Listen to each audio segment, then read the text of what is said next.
Thank you all so much. What a privilege and an honor it is to be here with you today on this historic day, the first anniversary of the Dobbs case, the Dobbs decision, and Roe being overturned. I know we've rejoiced about that, but we can rejoice again, right?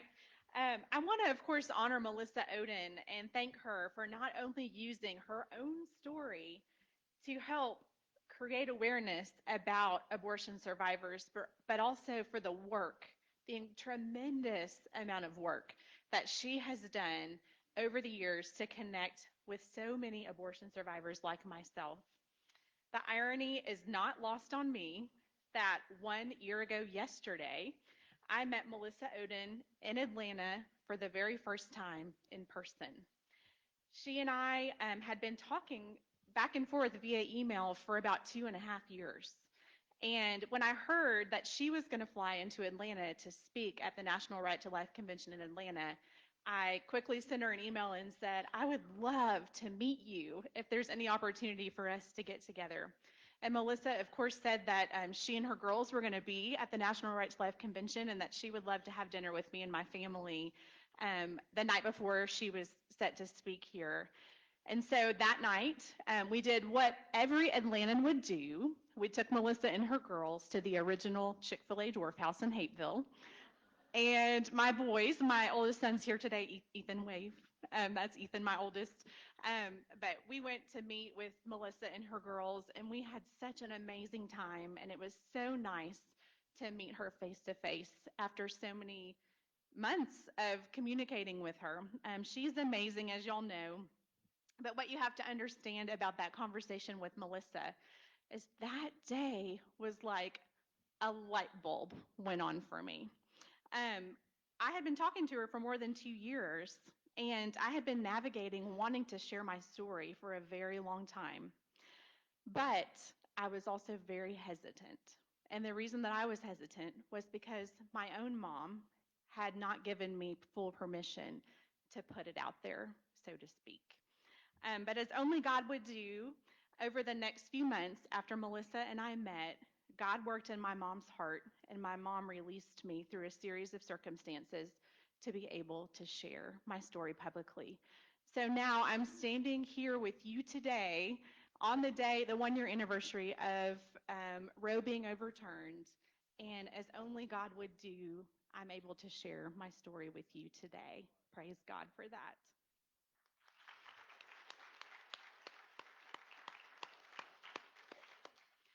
So I stand today here before you, and I would love to start with telling you a little bit about my story, which I didn't find out until I was an adult. You can see some pictures there of me on the screen. I grew up in a very loving Christian home. I was actually born in Arkansas. Where are my Arkansas Right to Life people? There they are. I met some of them yesterday. My parents met at the University of Arkansas in Fayetteville. And I grew up in a very loving Christian home. I have two sisters. I'm one of three girls, and now I have three boys. So God has a sense of humor. But my mom stayed home with us most of my childhood, and my dad worked as an avionics engineer, first at Falcon Jet. I don't know if that even still exists, if we all know about that in Little Rock. But then it took us, his job took us from Little Rock to Minneapolis, where it's freezing cold. And about 5 years into my dad's job there, he decided he wanted to transfer to Atlanta, hot Atlanta, because they were tired of the cold weather. So that's what took us to Atlanta. So we moved to Atlanta when I was in high school, and then I went on to attend college at the University of Georgia. Go Dogs. And I went there intending to go into broadcast journalism. That was my plan. But right before I graduated from college, I felt God calling me into full-time ministry. So I moved back home to intern at my home church while I looked for a full-time job. Well, during that summer following graduation, on June 20th, 2004, I was unpacking after a trip when my mom knocked on my bedroom door. She had a very strange expression on her face, and I really couldn't quite read it. She looked at me, and her big green eyes filled with tears. I've never meant to keep this from you, she said. I know you've always known that you were born premature, but what you don't know is about all of the circumstances that led up to your premature birth. You see, when I first found out I was pregnant with you, I wanted to have an abortion, she said. An abortion? It felt like all the wind was sucked out of my bedroom that day. And it also felt like I was like having an out of body experience and watching a scene from a movie unfold right in front of me. It really didn't feel real. My mom went on to tell me that when she found out she was pregnant, she was a freshman in college and my dad was a senior. She told my dad she was pregnant around the end of February 1982. And for about a month, they avoided talking about it. But several weeks into her pregnancy, my mom knocked on my dad's apartment door to deliver the news that she wanted to have an abortion. My dad did not agree with my mom's decision, and he begged her to reconsider. But my mom's mind was made up. She moved forward with her plans. She made an appointment at an abortion clinic, and she asked her friend to take her to the clinic. My dad was supposed to drive my mom to her friend's house, very reluctant. But as they were driving, my mom put her head down on my dad's lap and went to sleep. My dad put his hand on my mom's stomach, and as he was driving, he prayed and he begged God to intervene. As they were driving, a cloud of fog, like my dad says he has never seen, sat on the road in front of them. He began to drive slowly through the fog, but he couldn't see the front of his car. So he drove slowly to a point where he could turn around, and he told my mom that they were forced to turn back. My mom rescheduled her appointment. My mom's friend then took her to a second appointment at the same abortion clinic. They drove more than 2 hours to get to the clinic, and when they arrived, the clinic was closed. They found a payphone, called the number in the phone book, and found out that the clinic had moved to the other side of town. So they had to go back home and reschedule her appointment. The third time, they went to an appointment. The staff did an ultrasound to measure my head circumference. Their measurements showed that my mom was just over 13 weeks pregnant. That particular clinic only did abortions up to 12 weeks. Another roadblock. I think back to my own 12-week ultrasound with Ethan. My husband and I sat in that tiny ultrasound room. We got our first glimpse of that baby boy on that small black and white ultrasound screen. We studied his little face. We studied his beating heart, and we watched his little legs kick on that screen right in front of us. We were in awe of the life that God had created inside of me. And we knew that God had a purpose and a plan for his life. He has a purpose and a plan for every life that he creates. But my mom, she didn't have that same experience. She didn't know the Lord. She didn't want to be pregnant. And she was determined not to give up her plans. So she made another appointment at another abortion clinic that did abortions up to 15 weeks. When my mom arrived at that clinic, she found herself in that same familiar ultrasound room. This time, my head circumference measured in at 15.3 weeks. But it had only been 2 days since her last ultrasound in the clinic that she had gone to before. My mom was very determined, y'all. She went back to her dorm at the University of Arkansas, and she got an appointment the next morning at a clinic in Dallas, Texas, that did abortions up to 21 weeks. But when they got there and they did that ultrasound, it showed that my mom was just over 21 weeks pregnant. It didn't make any sense. It had been less than a week since she had been to the last clinic. My mom was starting to feel like someone much bigger than her was trying to prevent her from going through with her plan. The clinic staff sent my mom to their sister clinic on the other side of Dallas, and they assured her that that clinic would take their ultrasound results, and they did. Because she was in her second trimester at this point, she had to have a 2-day surgical abortion procedure, or a D&E.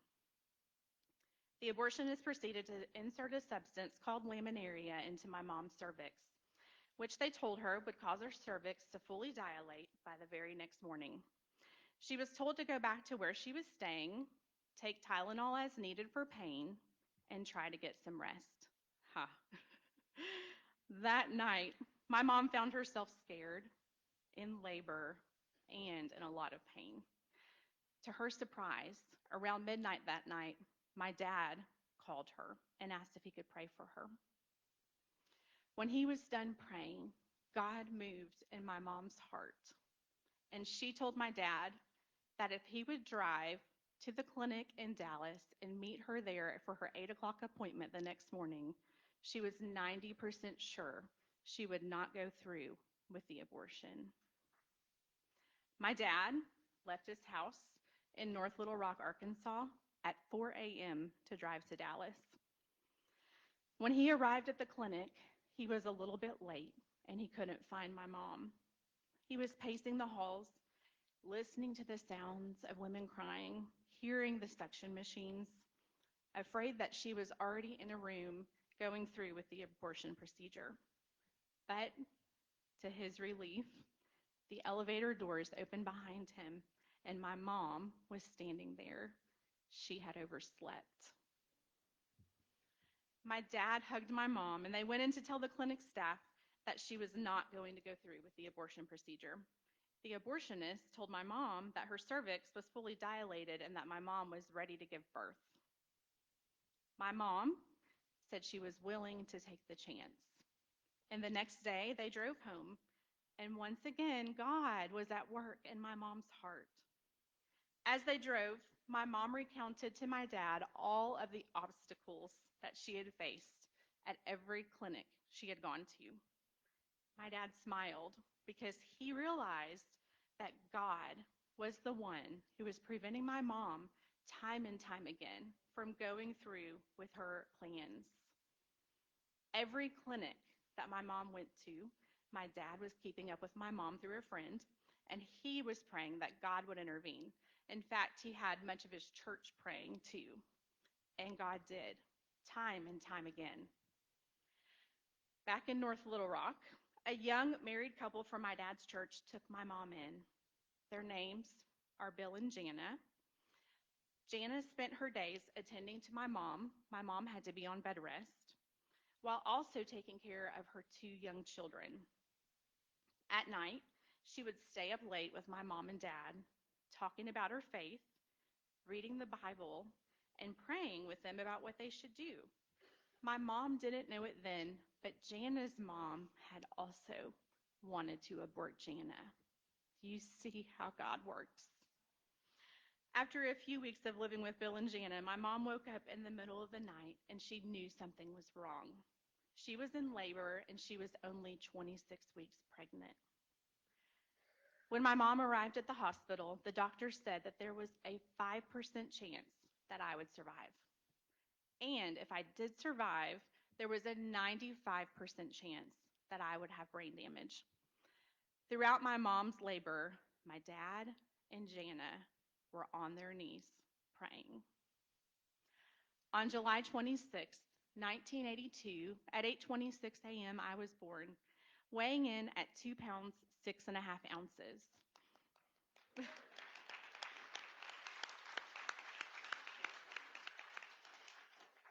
I was actually born in caul, which means I was still inside of the amniotic sac, another symbol to me of the Lord's protection. I was rushed off to the NICU, and miraculously, not only did I survive, but I had no brain damage and very few complications from my premature birth. My mom had still planned to put me up for adoption, but when she saw my tiny body that fit in the palm of her hand, she knew that she wanted to keep me. I spent 53 days in the NICU, and Jana brought my mom to visit every single day. The nurses even made clothes for my tiny body out of baby doll patterns. And my parents dated as normally as they could for having a baby in the NICU. But shortly after that, I was released from the hospital and my parents got married. I was able to be at their wedding. Today, I'm 40 years old, and my parents just celebrated their 40th wedding anniversary this past October.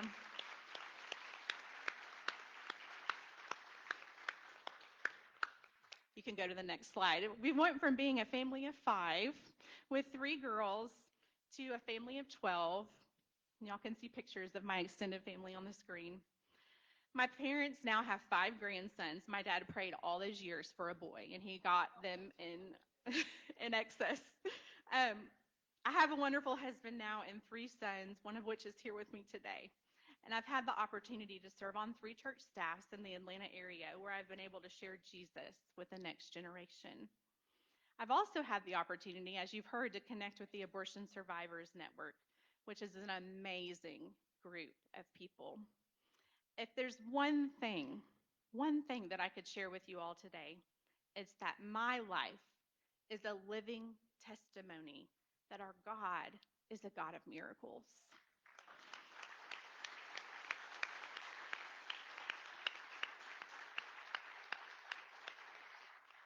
No life that he creates is an accident, right? No life is a mistake.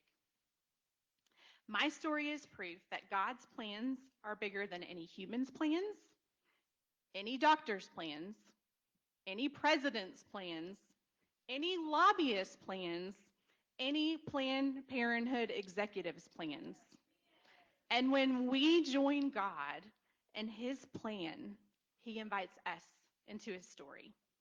He is in the business of saving lives, and we all have the opportunity to be a part of that, which is amazing. So, with all of that said, how can our stories as abortion survivors and your stories as workers in the pro-life movement become a partnership to save lives? My involvement with the Abortion Survivors Network has helped me be able to go through healing training. Melissa has written an amazing curriculum for abortion survivors. You can see some of their pictures on the screen. It's also given me the opportunity to go through speakers training. I have a journalism degree and I have a little bit of speaking experience, but it's really helped me hone my skills and be able to share my story, which is a lot different to share this with people than it is to talk about the news, let me tell you. But God has used those skills to empower me and enable me to do this. And over the past year, I've even had the opportunity to be able to lead some of the survivors you see on the screen through speakers training. And as you can imagine, for people who have such very personal, deeply touching stories, it's a journey. And not every survivor is ready to share. But God is slowly working in hearts and lives and launching them and equipping them to share in their own states and in their own way. And like Melissa shared in her video, even if it's just with one person and they change the mind of one person about abortion, then we can all make a difference together.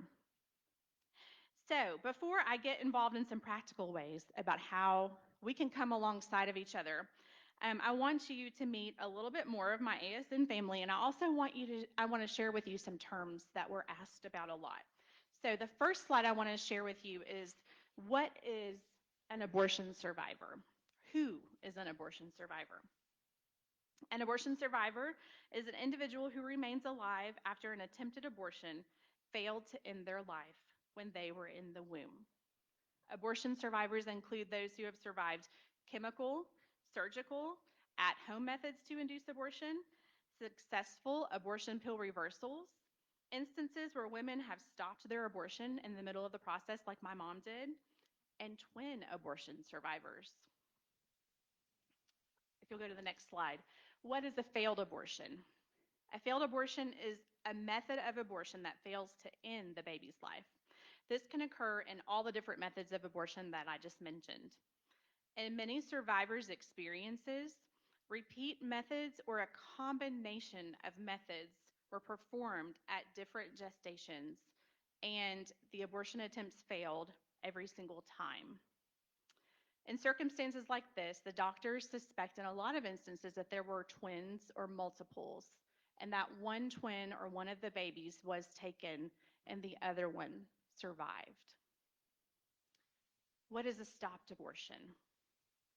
A stopped abortion is when a woman stops her abortion due to either being further along gestationally than she expected or the doctors predicted, the physical pain of the procedure, regret during the multiple steps of the procedure, or in the case of stopped abortions, there may be a physical risk to the mom and to the baby.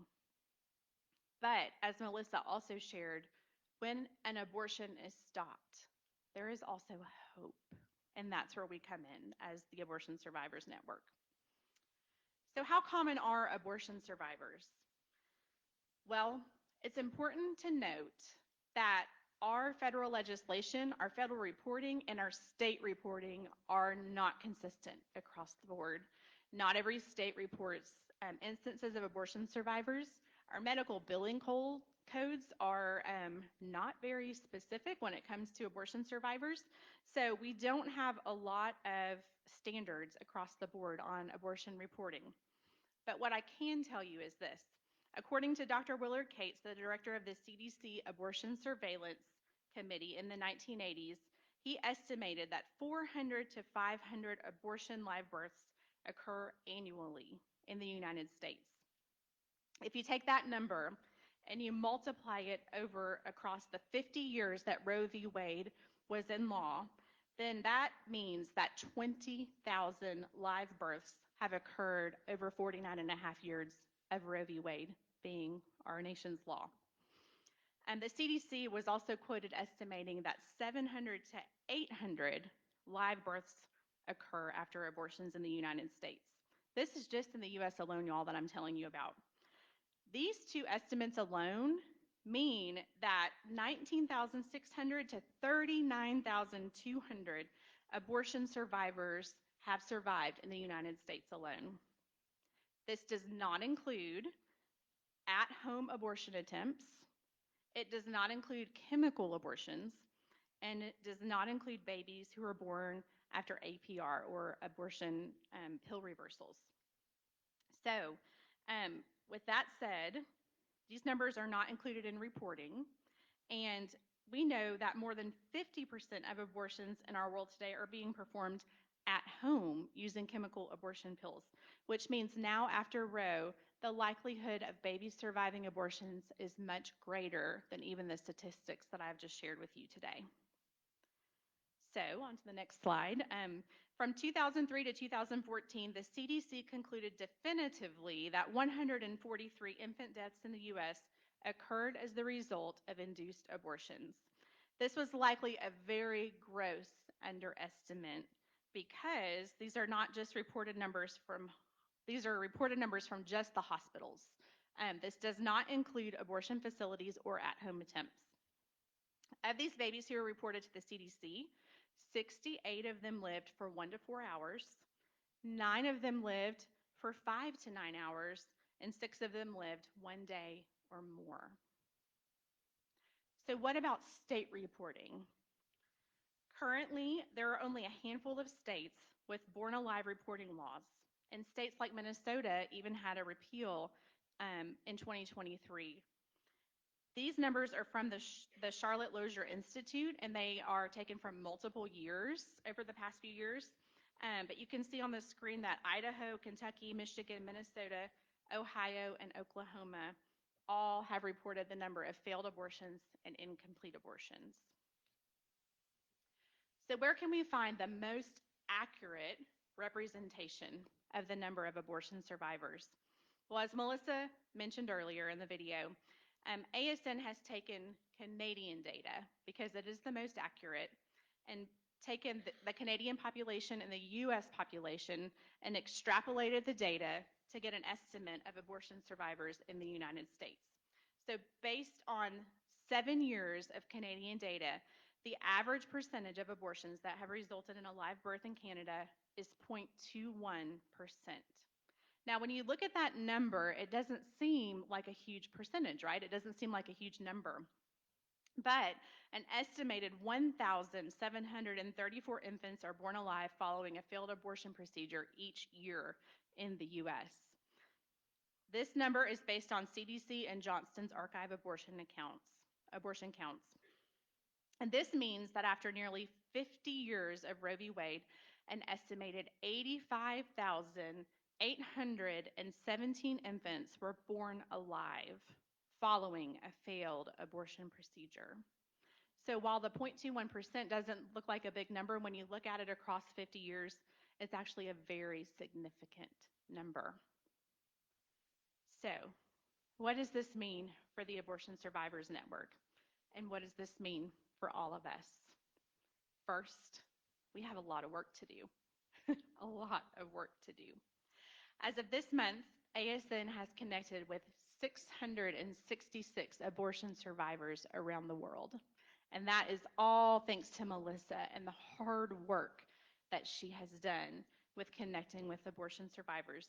And as a matter of fact, this month alone, ASN has connected with 6 abortion survivors, and most of them, as Melissa mentioned, have been people who have gone through chemical abortions. So survivors range in age from babies in the womb who have recently survived abortion attempts to abort them, and many who are still at risk of repeat abortions. They range from people in, babies who we've just found out about, all the way to people in their 90s. They also come from states and countries all across the U.S. and the world. As a matter of fact, as Melissa was naming some of the people and talking about some of the stories, I was thinking about just this year, the people I've met through Abortion Survivors Network come from all over the world. Sri Lanka, oh my goodness, if y'all can go to ASN's YouTube channel and look at our survivor from Sri Lanka's story, it is incredible. But you can go there and you can hear a lot of different stories from people who have completed our speakers training. So I would encourage you to do that. So far, ASN has connected with survivors from 23 countries around the globe, and they've all survived a variety of abortion procedures. Predominantly, more survivors are raised by their biological families, like myself, rather than being adopted, which is something that surprises a lot of us, including myself. So, last thing I want to share with you is how can we partner together? I'm just going to tell you about a couple of the things that I've been able to do. And Claire Bartlett, give us a wave. She's our Georgia Life Alliance executive director. And she and I have a new relationship because she just started in January, right? So she's very new in Georgia. But about a year ago, Melissa connected me with Liz and Josh Edmonds, who some of y'all may know from Georgia Life Alliance, and they were the first ones to really connect me with a group of people in Georgia who are in the pro-life movement. And so when I was ready to start sharing my story and using my voice, um, Liz and Josh were very gracious to take me under their wing and to say, hey, come and do some things with us. And so after I did we do like a big event for all of our speakers who graduate from speaker training. So I did that in December in Kansas City, and I was able to speak and share my story publicly for the very first time. And then right on the heels of that in January, I was able to share my story at the Capitol in Georgia and at the Together for Life rally, and that was sponsored by Georgia Life Alliance and the Archdiocese of Atlanta and the Georgia Baptist Mission Board. And so I met Claire there for the very first time, actually. I remember her coming up and handing me her card, and since then we've had a close relationship, and it's been really fun to get to do some other events with her. So you see some pictures on the screen. Oh, sorry, go back one slide. I apologize. You see some pictures on the screen of some of the things that we've gotten to do together just over the past 6 months, including we've partnered with 40 Days for Life, Life Initiatives and Values in Georgia, Frontline Policy Council, and like I said, the Archdiocese of Atlanta and the Georgia Baptist Mission Board. And we have a pretty strong pro-life alliance in the state of Georgia, which is great because in the political climate that we're in right now in Atlanta, as y'all know, in Georgia, it's been a pretty topsy-turvy couple of years. And so to be able to partner with all of those groups and to have so many voices in the pro-life movement joining together is a huge blessing. So you'll see pictures of in March. That top middle picture is um, Liz and Claire and Senator Ed Setzler, who's the author of Georgia's Heartbeat Bill. Suzanne and Rachel Guy from 40 Days for Life. We were all at the Georgia Supreme Court's oral arguments for the Life Act, and we're still waiting on their decision on that. So y'all can be praying for that because we know that that decision is going to set the precedent in Georgia and in a lot of countries across the United States when it comes to abortion. And then the same thing in May, Claire invited me to be one of the judges at GLA Speak Life Oratory Contest, and it was so much fun. Ethan went with me. We got to hear some high school juniors and seniors share their pro-life speeches, and I know I understand right now is actually when the national competition is going on. So that's exciting. We'll see who the winners are of that. But it was so much fun to be able to speak to those teens and encourage them in their journey in the pro-life movement. And then Claire and I, of course, have been strategizing a little bit. We've had some conversations about what this next legislative session is going to look like and what the bills are that GLA is really trying to find sponsors for and really champion in this new legislative session. And so we're looking at ways that myself as an abortion survivor or any other survivors in our network can partner and help use their voice in committee hearings or legislative sessions in this new legislative season. So that's just a few examples of some ways that we can all partner together to raise awareness in our states, because as we all know, this has become a battle in the states. And the more voices we have fighting for life, the better. So we can leverage our resources and utilize survivors in your states. And Melissa mentioned if you go to abortionsurvivors.org, there's actually an interactive map on our website that shows you if you have an abortion survivor in your state who has gone through speakers training. Now, if they're not listed on the website, if you don't have someone for your specific state, you can email that info at abortionsurvivors.org, and Melissa and her team will get you in touch with someone who would be the best fit for you. We do have some people in the pipeline who are going through healing and speakers training, so it's very likely in the near future that you will have someone in your state. But I want to suggest to you today that the voices and stories of abortion survivors are a big piece that is missing from the pro-life movement. How many of y'all were aware that 666 abortion survivors had connected with the Abortion Survivors Network? How many of y'all were aware that 85,000 babies have likely survived abortions in the United States?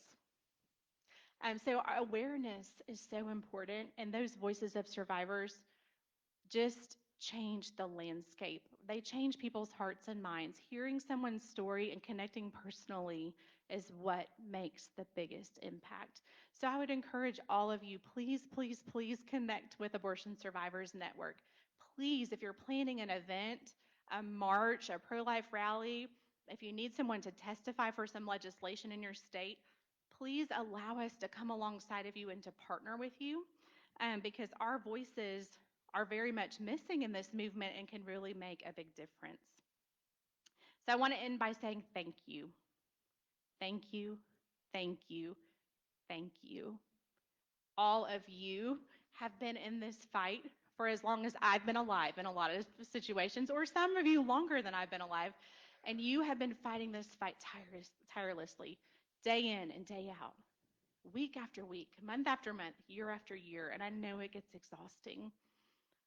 But I want to tell you, I want to encourage you today, if there's one thing I could leave you with, is that you're not here by accident.